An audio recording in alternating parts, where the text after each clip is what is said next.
Hello দর্শক, আশা করি আপনারা ভালো আছেন। আলহামদুলিল্লাহ আমি ভালো আছি। এখন আমি আছি দেববাড়ি আর মাদলা গ্রুপ এর বিলের মাঝামাঝি। কিন্তু অনেক জায়গাটা অনেক ভালো দেখতে, কিন্তু অনেক বর্ষাকাল, কিন্তু এখন পানি হয়ে গেছে। রাস্তায় আমরা আছি, তে আপনারা আমার পাশে থাকেন, আপনাকে আমি দেখাবো।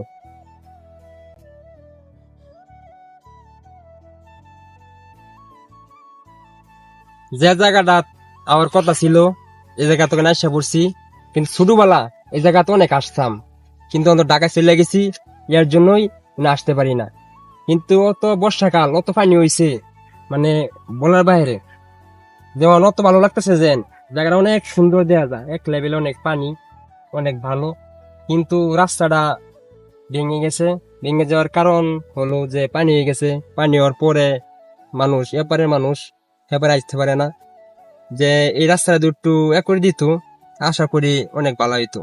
আপনি পাশে থাকবেন, আপনার জন্য যে ভালো করে ভিডিও নিয়ে আসতে পারি। একটা কথা কি বলবো, যে রাস্তাটা অত খারাপ বলার বাইরে। আমি নিজেই রাস্তায় পড়ে গেছি, আর মানুষ কিভাবে এই রাস্তাটা আনিনি করে বলেন, আপনাকে বললে দিন রাস্তাটা কেমনে চলাফেরা করে। আঙ্গর ভিডিও বানিয়ে শেষ করতে আসা পড়ছে। এখন আমরা বাড়ি চলে যাবো। আশা করি এই ভিডিও ভালো লাগবো। সুস্থ থাকেন, ভালো থাকেন, আল্লাহ হাফেজ।